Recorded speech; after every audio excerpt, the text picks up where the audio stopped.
Buenos días, hermanos. Dios les bendiga, sean bienvenidos a la casa del Señor. Vamos a continuar en esta mañana. Estamos viendo el capítulo 14, el ministerio de la reunión moral normal de la iglesia, Vimos el punto número 1, el ejercicio libre y ordenado de los dones. También ahí estuvimos hablando un buen tiempo. Luego estamos viendo a la mujer cristiana en la congregación, el punto número 2, y continuamos hablando sobre ello. Entonces,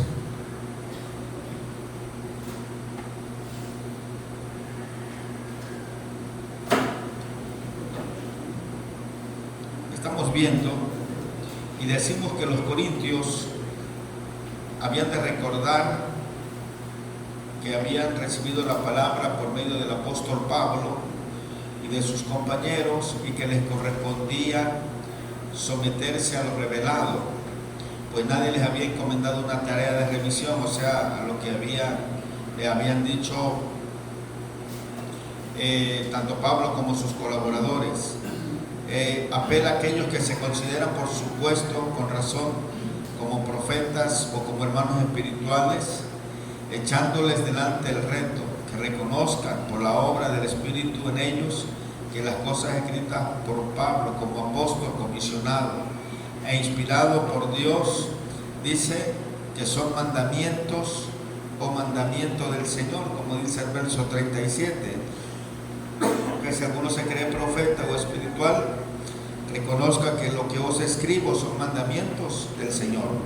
La frase del Señor ocupa una posición enfática en el original, señalando que el creyente fiel ha de reconocer el conjunto de todas las instrucciones apostólicas como complemento de la totalidad de la palabra revelada, siendo revestido de igual autoridad que lo que fue dado directamente por el Maestro durante su ministerio terrenal.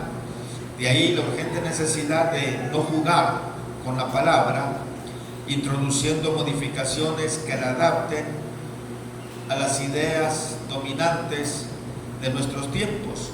Una cosa es el proceso exegético, que busca la manera de aclarar el sentido de la palabra por referencia del trasfondo cultural de la época de redacción, y muy otra es el rechazamiento de conceptos que no nos agradan como a hombres modernos.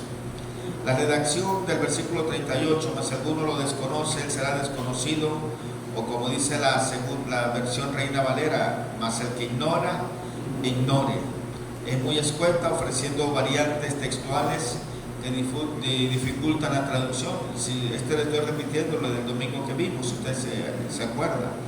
Parece inconcebible que Pablo dé de lado asuntos que acaba de presentar como mandamientos del Señor, lavándose las manos antes del caso del hermano ignorante o contencioso, de modo que el contexto y el espíritu del versículo aconsejan la traducción, que si alguno desconoce voluntariamente estas cosas, dejándolas a un lado, él será desconocido, es decir, desautorizado en su ministerio como persona que rehúsa someterse al claro mandamiento divino.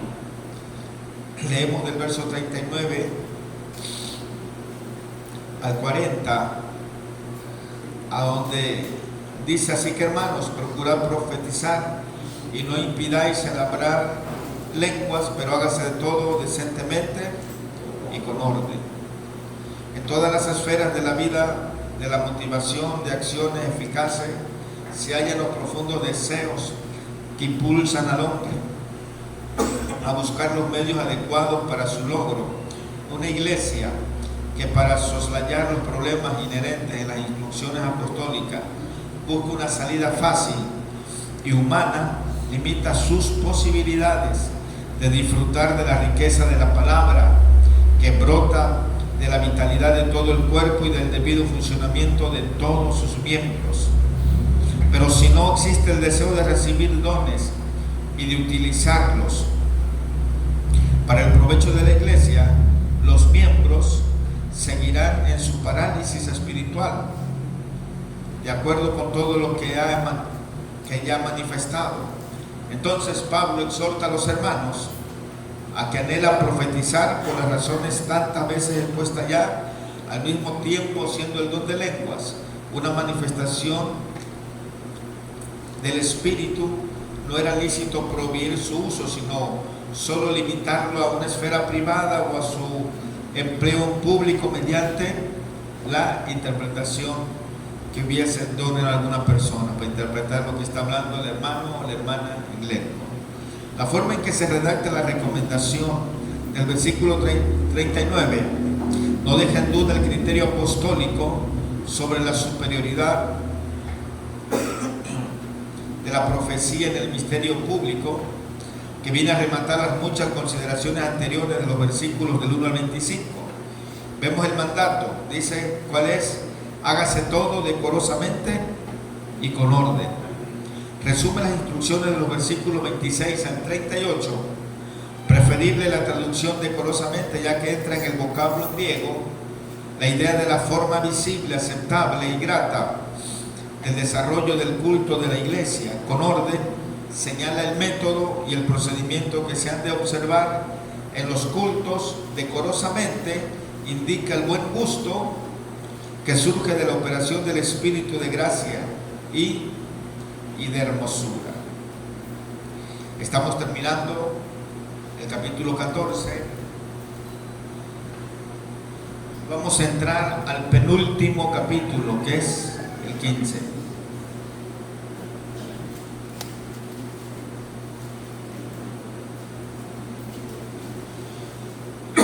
Recuerden que trae 16 capítulos. Entonces vamos a ver la resurrección del cuerpo. Primera de Corintios capítulo 15, que habla del verso 1 al 34. Un tema nuevo. Número 1, el porqué de esta disertación. Es la pregunta. El porqué de esta disertación. En el curso de la dilatada y cuidadosa prueba de la resurrección corporal, como parte esencial del Evangelio apostólico, Pablo se dirige a los corintios con estas palabras: si se predica a Cristo como habiendo resucitado de entre los muertos, ¿cómo dicen algunos entre vosotros que no hay resurrección de muertos? Eso lo dice el verso 12. Claro.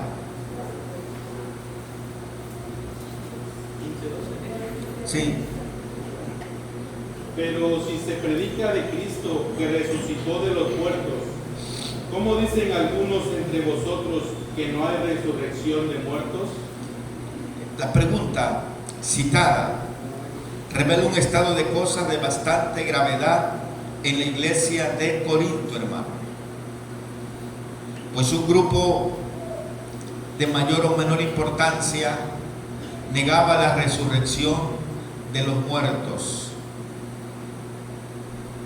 ¿Ok? Los versículos de 31 al 34 de este capítulo 15 insinúan que esta verdadera herejía tuvo como consecuencia una vida descuidada, caracterizada por malas costumbres. ¿Alguien puede leer del verso 31 al verso 34? Os aseguro, hermanos, por la gloria que de vosotros tengo en nuestro Señor Jesucristo, que cada día muero. Si como hombre batallé en Éfeso contra fieras, ¿qué me aprovecha? Si los muertos no resucitan, comamos y bebamos, porque mañana moriremos. No erréis, las malas conversaciones corrompen las buenas costumbres. Velad debidamente y no pequéis, porque algunos no conocen a Dios. Para vergüenza vuestra lo digo. Amén. ¿Ven cómo negaban la resurrección de los muertos? Y hay doctrinas en este tiempo igual, religiones, que niegan la resurrección de los muertos. Inclusive en el pasado también, en aquellos tiempos de Jesús. Entonces, ¿qué pasa cuando dicen que no hay resurrección? Que dicen, pues comamos y bebamos, quizás vamos a morir. No hay nada que rendir cuenta. Y qué bonito fuera esa vida así. Fuera bonito porque cada quien haría lo que quisiera, ¿o no?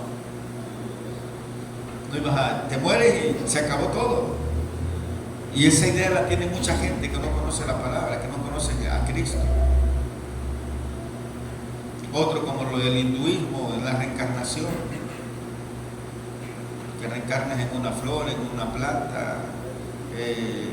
La religión de los japoneses también, imagínense. Países con tanta ciencia, sofisticado en tecnología, y todavía adorando la naturaleza. Está duro, ¿ah? Está duro. Y así muchos hermanos cristianos creen que va a resurrección. ¿Y saben qué hacen? Pues la mayoría vive como quiere o se sale de las iglesias y al final, yo conozco varias familias, una por aquí cerquita. Ellos creen que al morir le piden perdón a Dios, se reconcilian con su familia y ya se salvaron. Y no es así. No. Mucha gente cristiana, entre comillas, que creen saber más que Dios, hacen un evangelio propio, hacen su propia iglesia.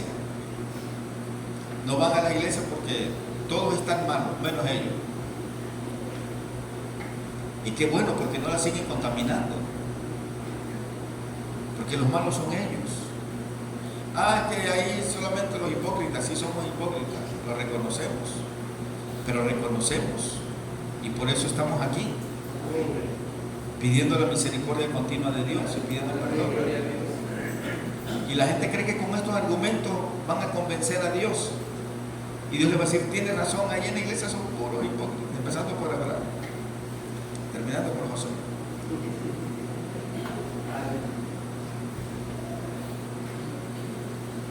Y al final, bueno, aquí en mi casa vamos a cantar, vamos a orar, a ayunar y a ayudar a la gente que podamos ayudar, pero no es así.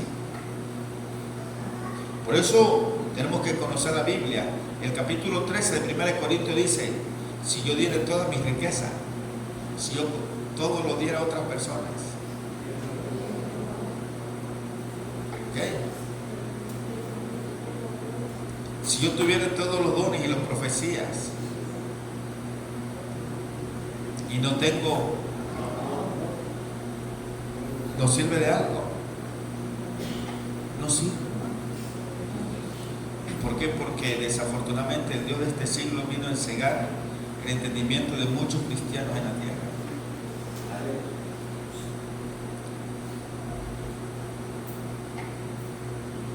Entonces hay muchas herejías en todas las iglesias igual.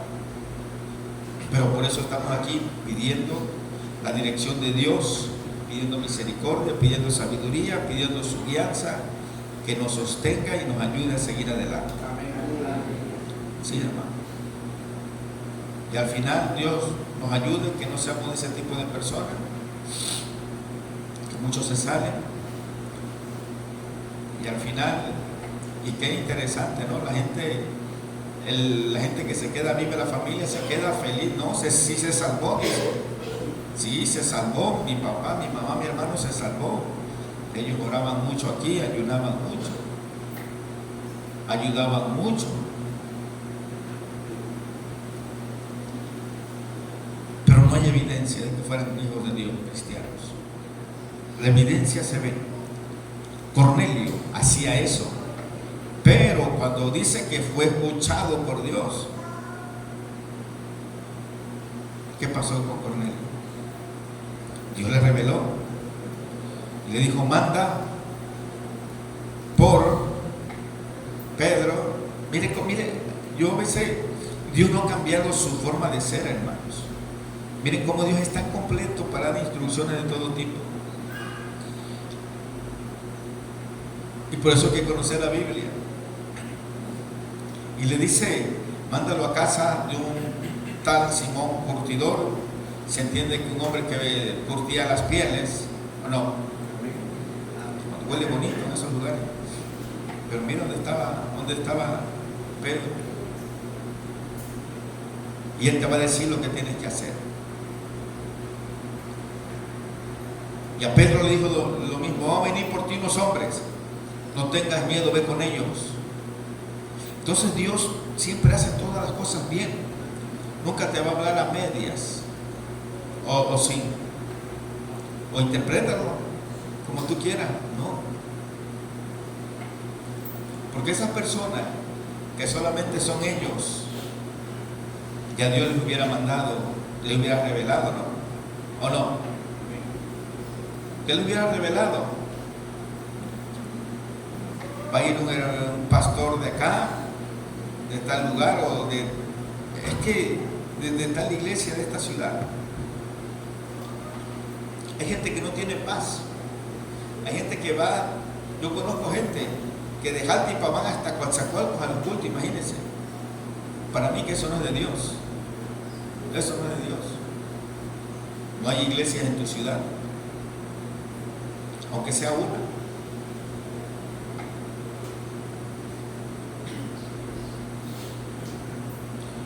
Entonces uno se puede dar cuenta por la palabra si en verdad ellos estuvieran bien con Dios, así como daba limosna a Cornelio, ayudaba y trabajaba, tenía 100 hombres a su cargo, no estaba sentado nada más viendo pasar el tiempo, no, era un hombre trabajador.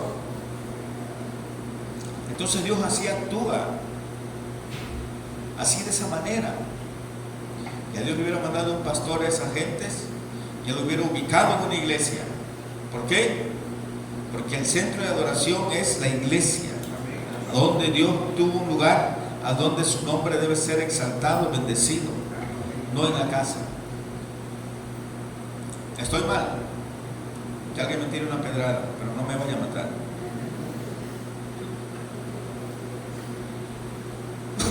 Hay cosas tan sencillas que uno tiene que ver y analizar conforme a la palabra, conforme a la palabra. Entonces estos problemas y tantos tenía la iglesia de Corinto, y hasta aquí el apóstol ha venido corrigiendo errores relacionados con las prácticas de bastantes de los creyentes de Corinto, advirtiendo también contra ciertas actitudes equivocadas que subestimaban la autoridad de la revelación cristiana y fallaban a la aplicación de la ley del amor. Estos desvíos no carecían de importancia, y hemos sostenido ocasión de notar que el apóstol a veces dirigía avisos de gran solemnidad a sus hijos en la fe. Con todo, se trataba de actitudes peligrosas y no de herejías positivas. En esta sección Pablo se enfrenta con la infiltración en la iglesia de un grave error doctrinal que negaba tajantemente uno de los postulados fundamentales del Evangelio, como en otros casos de menor importancia. Agradecemos la ocasión, puesto que de ella surge este profundo estudio del tema de la resurrección corporal, que el apóstol Pablo trata con tanto detalle y llega a ser la clave indispensable para la debida comprensión del tema en las demás partes de las Sagradas Escrituras. Punto número 2. La probable fuente del error. En las notas sobre los capítulos 2 y 3 que ya vimos, tuvimos ocasión de recalcar en la exaltación de la sabiduría humana por encima de la revelación de los propósitos de Dios. Se debía a conceptos y actitudes típicos de la sociedad griega, de la ciudad de Corinto. De igual forma, hemos de recordar que la idea de la resurrección del cuerpo fue algo repugnante a los griegos en general. No todos serían estudiantes de filosofía, pero siglos de enseñanza que inculcaban el desprecio del cuerpo y del valor excelso del espíritu humano habían creado un ambiente general reacio a la idea de la supervivencia de la materia y por tanto al concepto de una resurrección de muertos.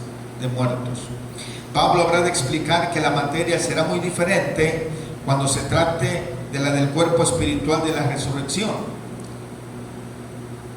¿Por qué? Porque recuerde que la carne y la sangre no van a heredar el reino de los cielos.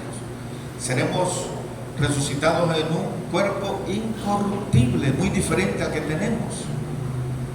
Pero aquí estamos procurando comprender la razón de la infiltración de este error, pese a las claras enseñanzas que el apóstol había entregado a los corintios desde el principio. Los griegos escribimos en términos generales, pues es imposible resumir aquí los postulados de los diferentes sistemas filosóficos. Pensaban que el espíritu del hombre podría sobrevivir volviendo a unirse al espíritu del cosmos del cual había procedido. No había nada, sin embargo, en el pensamiento griego que correspondiera a la doctrina cristiana de la supervivencia de la personalidad específica de cada ser humano, con sus partes constituyentes de espíritu, alma y cuerpo. Los sabios del Areópago ateniense escucharon el discurso de Pablo con bastante atención hasta que oyeron de la resurrección de los muertos, pues tal concepto les pareció tan fuera de toda razón, en otras palabras, que estaba Pablo loco, y lógica, que unos se burlaban bien que otros, impresionados por las verdades anteriores que su conciencia había probado, dijeron, ¿qué le dijeron a Pablo? ¿Cuándo te vamos a escuchar? Hechos, a ver, Rodolfo, 17, versos 31 y 32. ¿Cuándo querían escuchar a Pablo? Hechos 17, 31 y 32. Por cuanto ha establecido un día en el cual juzgará al mundo con justicia, porque aquel varón a quien designó, dando fe a todo con haberle levantado de los muertos. Pero cuando oyeron lo de la resurrección de los muertos, unos se burlaban, otros decían, ya te oiremos acerca de esto otra vez.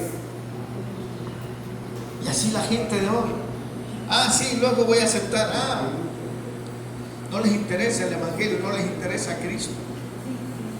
Allá cuando me esté muriendo, entonces sí voy a llamar al padre o al pastor para que me confiese y me voy a morir en paz. Ni saben para dónde van a despertar. Entonces, bajo tales influencias, el referido grupo de personas en la iglesia de Corinto querían seleccionar entre los términos del evangelio que habían profesado creer. Quizás habían llegado a aceptar la verdad de la crucifixión, y es posible que admitieran como un hecho único y espiritual las salvedades, la resurrección de Cristo, pero rechazaban la doctrina general de la resurrección de los muertos. Se rieron de Pablo, dijeron, está loco esto. Es como Noé, que le decía, la gente se ríe y se burlaba de Noé, como le dije anoche, ustedes lo saben, si nunca ha llovido, está loco Noé. Número 13, el desarrollo del argumento del apóstol Pablo. Entonces el apóstol Pablo viene a desarrollar su argumento por el cual está hablando y dice, en cuanto al rigor de la argumentación, solo porciones de la epístola a los romanos pueden compararse con el desarrollo lógico de esta defensa apostólica de una de las verdades fundamentales del evangelio. El tema era sublime y entrañaba en sí toda la perspectiva presente y futura de la vida cristiana, siendo base de la esperanza por medio de la cual somos salvos. Por eso, Pablo se ciñe para la batalla, proveyéndose de todas las armas dialécticas de su panoplia para esgrimirlas luego con suma destreza, pues fue necesario ganar la batalla, no solo a favor del testimonio en Corinto, sino con el fin de establecer la verdad de Dios en cuanto al evangelio, que había de extenderse a través de todo el mundo. Así esta verdad fundamental resonó a lo largo de todos los siglos y seguirá siéndolo hasta que llegue la consumación de la resurrección pujante e invencible sobre el pecado y la muerte. Número 1, la resurrección corporal de Cristo es parte integrante del evangelio. ¿Alguien puede darle lectura del verso 1 al 4 de 1 de Corintios 15? Además, os declaro, hermanos, el evangelio que os he predicado, el cual también recibisteis, en el cual también perseveráis, por el cual asimismo, si retenéis la palabra que os he predicado, sois salvos, si no creísteis en vano. Porque primeramente os he enseñado lo que asimismo recibí, que Cristo murió por nuestros pecados, conforme a las Escrituras, y que fue sepultado, y que resucitó al tercer día, conforme a las Escrituras. Aleluya. Y que apareció a Cefas, y después a los 12. Amén. Hasta ahí. Bien, la resurrección de los muertos. Dice que si recibiste la predicación, que si perseveras y que si la retienes, seremos salvos. Entonces vemos en primer lugar la resurrección corporal de Cristo es parte integrante del Evangelio. Hay muchos testimonios de que Cristo resucitó y no podemos dudar de ellos. Los apóstoles, más de 500 personas que se le apareció, y Él es real el tema, la doctrina de la resurrección de los muertos, porque Cristo dice que es la primicia de todo ello. Fue el primero. En segundo lugar, la resurrección de Cristo como hecho histórico se establece por el testimonio unánime de muchos testigos de perfecta solvencia, del verso 5 al verso 8, de ahí mismo el capítulo 15, Josué. Y que apareció a Cefas y después a los 12. Después apareció a más de 500 hermanos a la vez, de los cuales muchos viven aún y otros ya duermen. Después apareció a Jacobo, después a todos los apóstoles, y al último de todos, como a un abortivo, me apareció a mí. Gloria a Dios. Por eso estamos gozosos y tenemos la certidumbre y la convicción, porque no nada más dicen que resucitó, sino que hubieron muchos testigos. Primero se apareció a Cefas, a los 12, luego a más de 500 hermanos, empezó diciendo, apareció a Jacobo, a todos los apóstoles, y como al final dijo Pablo, a mí. A él se le apareció en el camino a Damasco. Pero recuerden que él oyó la voz, ¿se acuerdan? De esa manera se apareció a él. Y las noticias cristianas, muchos terroristas, muchos gente del Islam está siendo salva.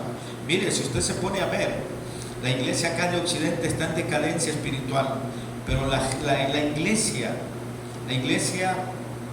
que está allá en el Medio Oriente, especialmente dirigida por los musulmanes, Dios está salvando muchísimos musulmanes. En Irán escuchamos las atrocidades, pero si usted va y ve sobre la iglesia de Irán está en crecimiento, en abundancia. Y a mí eso me da mucho gozo y alegría, porque no hay barreras delante de Dios para que la gente pueda servir y buscarle. Hay edificios que en el día son centros comerciales y en las noches son lugares de adoración, alabanza a Dios. En la clandestinidad la iglesia está creciendo. Y mucho de la gente que va, me impresionó el testimonio en una ocasión de un terrorista. Ellos ya ven que cada mes hacen el mes de Ramadán, ¿sí? Bueno, este mes les tocó a ellos, les tocó en esta fecha. Es un mes de ayuno de 6, imagínense, la gente que no conoce al Cristo, que salve, que no adora al verdadero Dios, que no sigue a Jesús, sino que sigue a este hombre que está muerto. ¿A quién es? A Mahoma. Mire, Dios se le ha aparecido a esta gente en esos, cuando están en los centros religiosos más grandes. Uno de los más grandes es la Meca. En esas naciones, no recuerdo en qué nación está la Meca, no sé si está en Arabia Saudita o Marruecos, pero Marruecos es uno de los países islámicos muy fuertes, muy arraigados. Dice que mismo Jesús se le ha aparecido a ellos, así como se le apareció a Pablo. Dice que se le ha aparecido y le han dicho que Él es Jesús. Y dice: nosotros sabemos que si declaramos que hemos conocido a Jesús y seguidores, nos van a matar nuestra propia familia, porque la propia familia te mata. No necesitas que venga alguien de fuera a matarte. Hemos visto testimonios como padres han entregado a los hijos porque se han convertido, ellos mismos lo entregan a las autoridades del Islam. Renuncia o te mato, mata. Y los que quieren vivir, pues renuncian. Pero los cobardes no van a heredar el reino de los cielos, dice la palabra.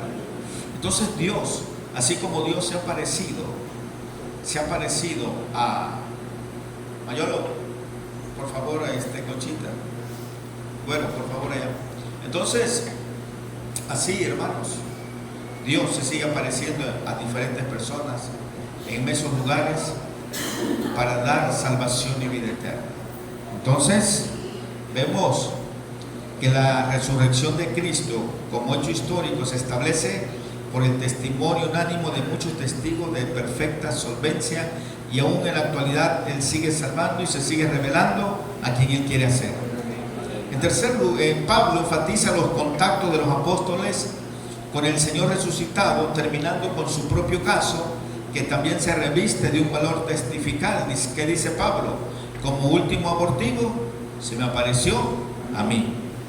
En tercer lugar, si Cristo no resucitó, 1 Corintios 15, 9 al 19, alguien puede dar la lectura, del 9 al 19. A ver, Gloria. Porque yo soy el más pequeño de los apóstoles, que no soy digno de ser llamado apóstol, porque perseguía la iglesia de Dios. Pero por la gracia de Dios soy lo que soy, y su gracia no ha sido en vano para conmigo. Antes he trabajado más que todos ellos, pero no yo, sino la gracia de Dios conmigo. Porque o sea yo, o sean ellos, así predicamos y así habéis creído. Pero si se predica de Cristo, que resucitó de los muertos, ¿cómo dicen algunos entre vosotros que no hay resurrección de los muertos? Porque si no hay resurrección de muertos, tampoco Cristo resucitó. Si Cristo no resucitó, vana es entonces nuestra predicación, vana es también nuestra fe. Y somos hallados falsos testigos de Dios, porque hemos testificado de Dios que Él resucitó a Cristo, al cual no resucitó, y de verdad los muertos no resucitan, porque si los muertos no resucitan, tampoco Cristo resucitó. Cristo no resucitó, vuestra fe es vana, aún estáis en vuestros pecados. Entonces también los que tuvieron en Cristo perecieron. Y en esta vida solamente esperamos en Cristo, somos los más dignos de conmiseración de todos los hombres. Amén. Vean, dice Pablo, si Cristo no resucitó, como dicen todos estos versículos que se leyeron, entonces se ha de deducir que la predicación apostólica de los apóstoles fue un mensaje falso, fue un mensaje vacío de verdadero contenido y de verdadero sentido. Amén. Esto traería como consecuencia que la fe de los creyentes descansaba sobre una base falsa, quedando ellos todavía en sus pecados sin esperanza más allá de la tumba. Pero gloria a Dios, porque Cristo resucitó de los muertos y está sentado a la diestra del Padre, intercediendo por cada uno de nosotros que clamamos y le buscamos a Él. Aleluya. En cuarto lugar, vemos que la resurrección de Cristo es un hecho histórico que vivifica potencialmente a toda la raza. Del verso 20 al verso 22, mas ahora Cristo ha resucitado de los muertos, primicia de los que durmieron es hecho, porque por cuanto la muerte entró por un hombre, también por un hombre la resurrección de los muertos, porque así como en Adán todos mueren, también en Cristo todos serán vivificados. Aleluya, gloria sea Dios. Eso nos debe de alentar, nos dar gozo, fortaleza, convicción de que estamos en el verdadero, que estamos sirviendo al verdadero Dios, que estamos sirviendo al único que nos ha prometido vida eterna y que el único que ha resucitado de cuantos hombres que se dicen que son dioses en esta tierra. Entonces, la resurrección de Cristo es un hecho histórico que vivifica potencialmente a toda la raza. El valor doctrinal de estos pocos versículos, hermanos, es incalculable, ya que Pablo condensa en ellos la gran perspectiva de la obra de Dios a favor del hombre, a favor de la humanidad, en términos similares a la importante disquisición que habla el apóstol mismo en Romanos, capítulo 5, del verso 12 al verso 21. ¿Alguien puede darle lectura? Romanos 5, del 12 al 21. A ver, ¿se ve? Ah, no. Léelo, ¿se ve? Del 12 al 21. Sí. Por tanto, como el pecado entró en el mundo por un hombre, y por el pecado la muerte, así la muerte pasó a todos los hombres, por cuanto todos pecaron. Pues antes de la ley había pecado en el mundo, pero donde no hay ley, no se inculpa de pecado. No obstante, reinó la muerte desde Adán hasta Moisés, aún en los que no pecaron a la manera de la transgresión de Adán, el cual es figura del que había de venir. Pero el don no fue como la transgresión, porque si por la transgresión de aquel unos murieron los muchos, abundaron mucho más para los muchos la gracia y el don de Dios, por la gracia de un hombre, Jesucristo. Y con él don no sucede como en el caso de aquel uno que pecó, porque ciertamente el juicio vino a causa de un solo pecado para condenación, pero el don vino a causa de muchas transgresiones para justificación. Pues si por la transgresión de uno solo reinó la muerte, mucho más reinarán en vida por uno solo, Jesucristo, los que reciben la abundancia de la gracia y del don de la justicia. Así que, como por la transgresión de uno vino la condenación a todos los hombres, de la misma manera, por la justicia de uno vino a todos los hombres la justificación de vida. Porque así como por la desobediencia de un hombre los muchos fueron constituidos pecadores, así también por la obediencia de uno los muchos serán constituidos justos. Pero la ley se introdujo para que el pecador abundase más. Cuando el pecado abundó, sobreabundó la gracia, para que así como el pecado reinó para muerte, así también la gracia reine por la justicia para vida eterna mediante Jesucristo, Señor nuestro. Gloria a Dios.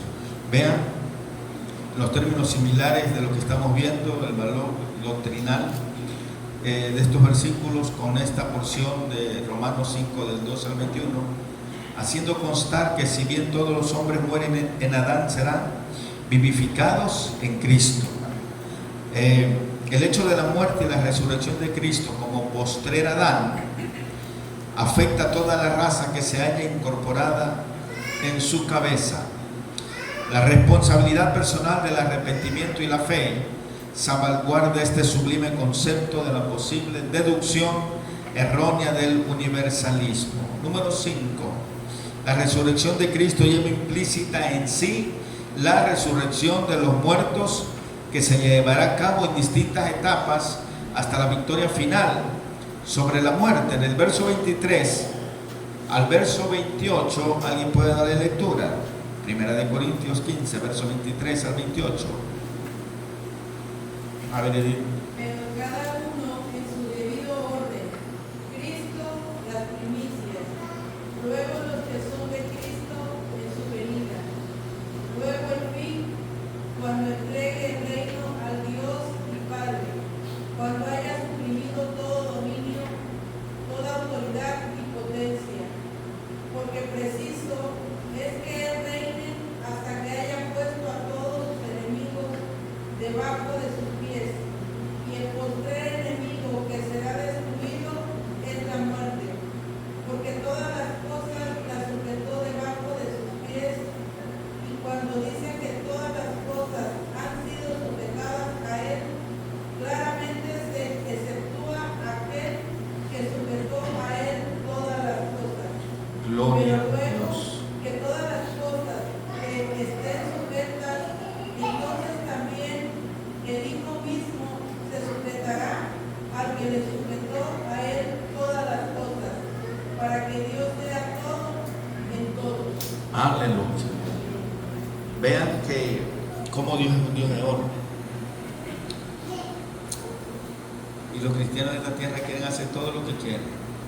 Y después que todo les sea sujeto, dice que Él se va a sujetar a la autoridad otra vez del Padre.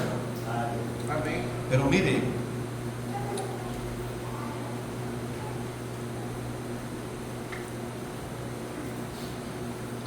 la resurrección de los muertos se llevará a cabo en distintas etapas hasta la victoria final sobre la muerte. ¿Quiénes van a resucitar primero? Los que murieron en Cristo.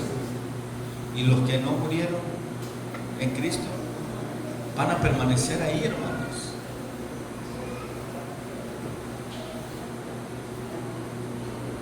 Entonces,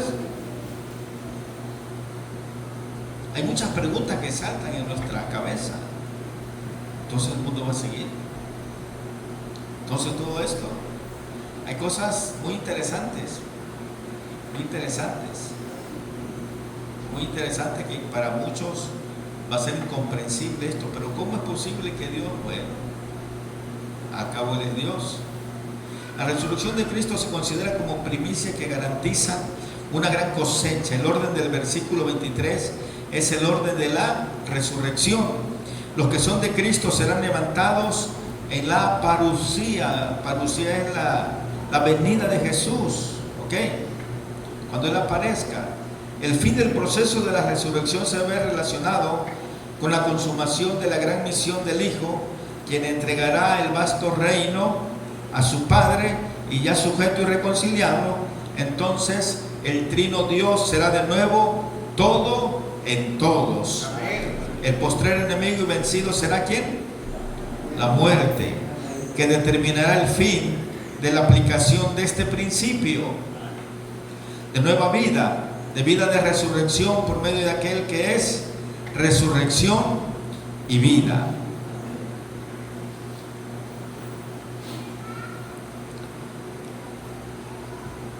Las condiciones de la vida, número 6, y del servicio de los creyentes no tendrían sentido sin la esperanza de la resurrección. Si no hubiera resurrección, nosotros no estuviéramos aquí, hermanos. En pocas palabras. Les vuelvo a repetir, cada quien haría lo que mejor quisiera hacer. Y al fin que vamos a morir. ¿Y no? Se terminó todo, no le vamos a dar cuentas a nadie. Se terminó ahí. Qué bonito fuera. Del verso 29 al verso 34, ¿alguien puede leer? Del 29 al 34. A ver, Silvia. De otro modo, ¿qué harán los que se bautizan por los muertos? Si de ninguna manera los muertos resucitan, ¿por qué pues se bautizan por los muertos? ¿Y por qué nosotros que digamos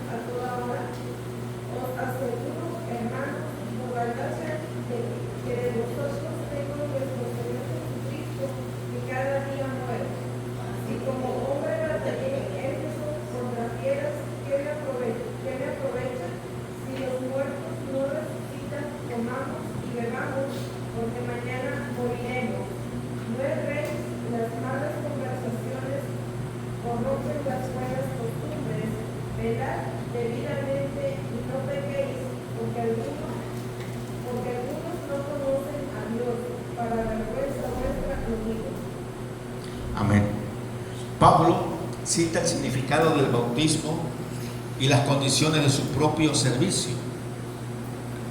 Como hombre sentenciado a muerte, estos elementos de la vida cristiana serían una pura necedad de los creyentes, careciera de la esperanza de la resurrección. De paso, nota la relación entre la doctrina falsa y las malas costumbres. Una de las religiones que hace que se bautiza por sus familiares muertos son los mormones. ¿Ok? Si se murió algún familiar, tú te bautizas por él. Si son 20, te vas a dar 20 bautizos por él, por ellos. Pero la palabra dice que el que creyere y fuere bautizado será salvo. Es personal, no es familiar, no es en grupo. Los adventistas, si caes 7 veces, se agarran de ahí, 7 veces te bautizan. ¿O no? No sé dónde sacaron esa doctrina. Yo conocí un señor y hasta eso era confesión, porque andaba mal. Le echaban siempre. Y caía porque era vicioso. Y yo lo vi que lo bautizaban cuanto menos 4 veces. Ya cuántas veces antes o después más que no lo vio. Rompieron el récord. Rompen el récord los adventistas.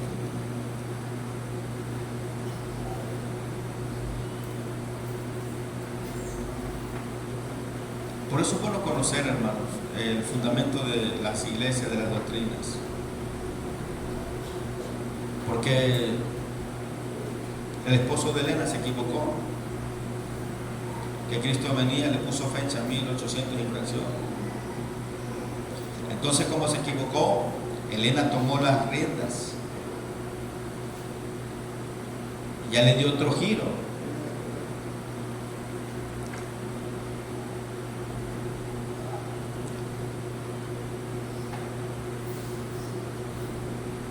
¿Y cómo pueden afirmar algo que no está en la Biblia?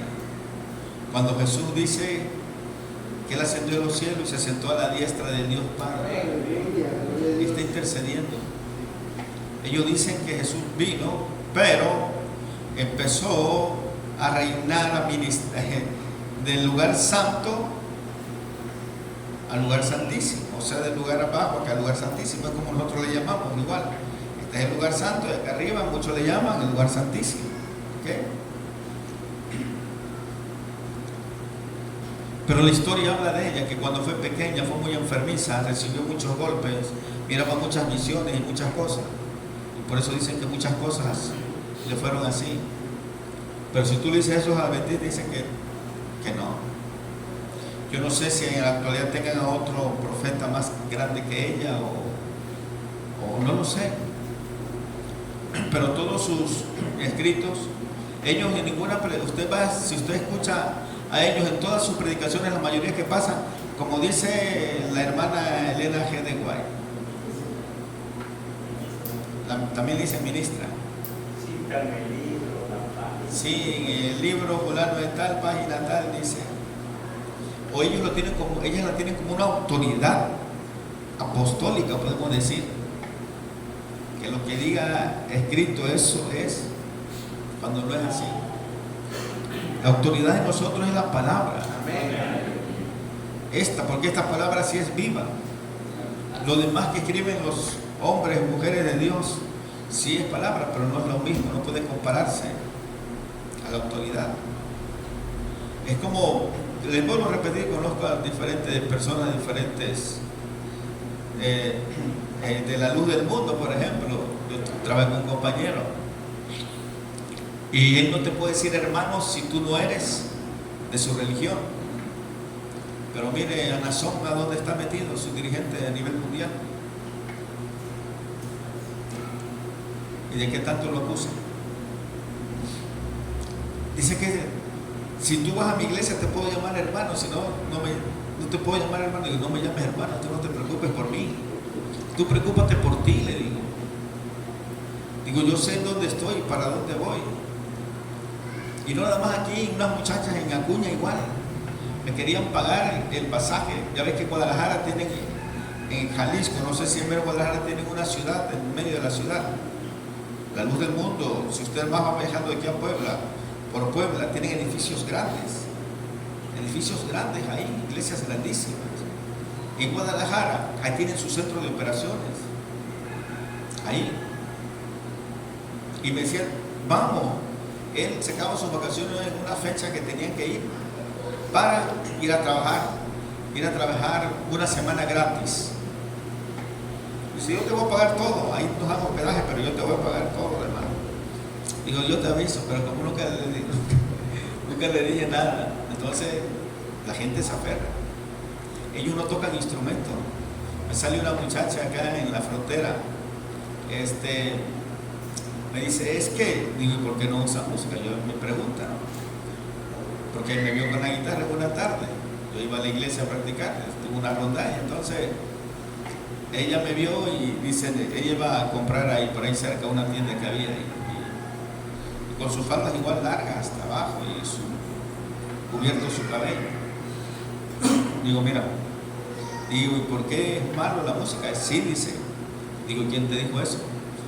Pues dice, ¿la Biblia está? Digo, sí. ¿A dónde? O sea, dice que Dios está cansado de tantas salmodías y que Él no acepta nada de eso. Digo, bueno.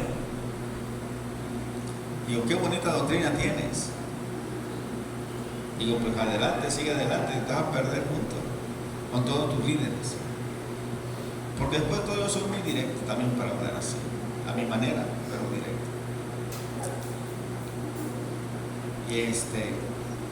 Entonces, hermanos, cada persona toma cosas.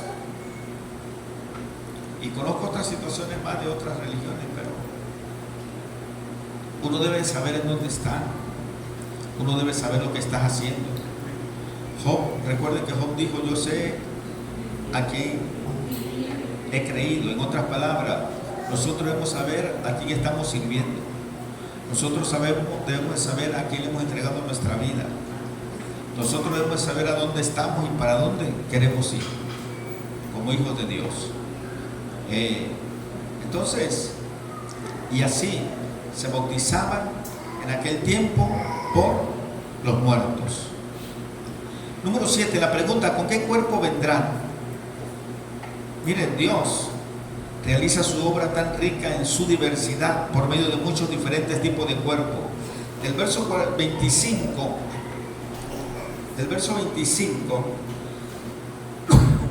al verso 41,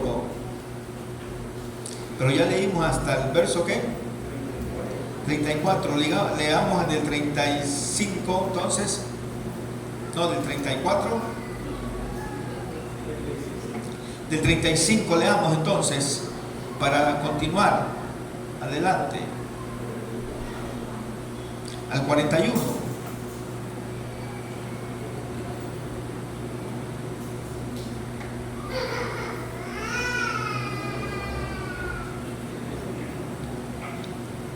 ¿Ya se cansaron de leer? Pero dijo el uno, ¿cómo resucitarán los muertos?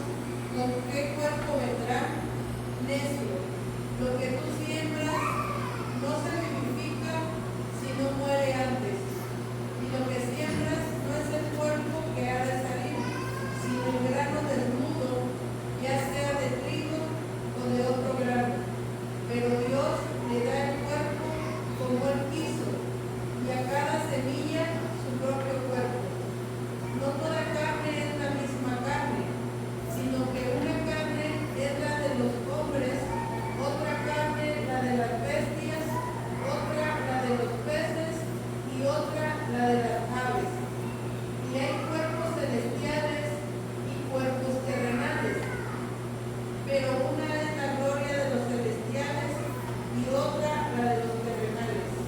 Una es la gloria del sol, otra la gloria de la luna y otra la gloria de las estrellas. Pues una estrella es diferente de otra en gloria. Amén. Entonces, la pregunta es, ¿cómo resucitaremos? Pues como Dios quiera, ¿o no?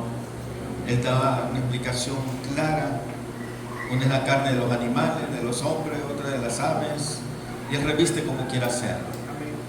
Entonces, empleando términos modernos, Pablo dice en efecto que no se trata de las moléculas del cuerpo que conocemos en este momento, que de todos modos van cambiando constantemente en el proceso del metabolismo, sino de una relación semejante a la que existe entre la semilla y la planta posteriormente desarrollada. Esta no se parece en nada a la semilla, pero está unida en ella por un principio vital. Se trata de la conservación de la personalidad humana, verdadera obra de la creación especial de Dios. Dios dará un cuerpo de resurrección a los redimidos como a Él le plazca, dentro de los firmes propósitos de su omnipotencia, de su soberanía y de su sabiduría, hermanos. Lo que Él diga, así va a ser, en pocas palabras. Amén. Así que, pero vamos a resucitar. Así que mantengámonos firmes, mantengámonos fieles. Y el contraste entre el cuerpo y del alma, del verso 42 al 49, vemos el contraste en estos versículos. Pablo procede a aplicar el principio de la diferencia que existe entre distintos cuerpos al contrastar el cuerpo actual con el de la resurrección. El vocablo cuerpo animal está bien etimológicamente, pues quiere decir cuerpo gobernado por el alma, como lo es el actual. Se contrasta con el de resurrección, que será cuerpo gobernado por el espíritu. Las diferencias dependen del enlace del primero con el primer hombre, Adán, hecho alma viviente, y el segundo con el postrer Adán, espíritu vivificante. Ya que los creyentes han de llevar la imagen, la exacta manifestación ¿de quién? Del postrer Adán, ¿ok? Tal como llevan ahora la obvia semejanza con el primer Adán. Así que vemos el contraste en lo que somos ahora y en lo que seremos después. Vamos a dar gracias a Dios y vamos a continuar para el próximo domingo, si Dios nos concede. Póngase de pie y vamos a dar gracias a Dios en esta mañana. Padre Celestial, te damos gracias en el nombre de Jesús por este tiempo que nos ha dado en tu palabra. Permite, Señor, que nos hayamos gozado en ella, que nos hayamos deleitado en tu palabra, porque tu palabra, Señor, es deleite para nosotros. Y aunque muchas cosas quizás no se nos queden, Dios, pero sabemos que la resurrección existe, que usted, amado Jesús, fue la primicia de los muertos, y que algún día tu pueblo, tus hijos que esperan tu venida, que te han guardado para ti, que han sido fieles, Señor, resucitaremos juntamente con aquellos que están durmiendo.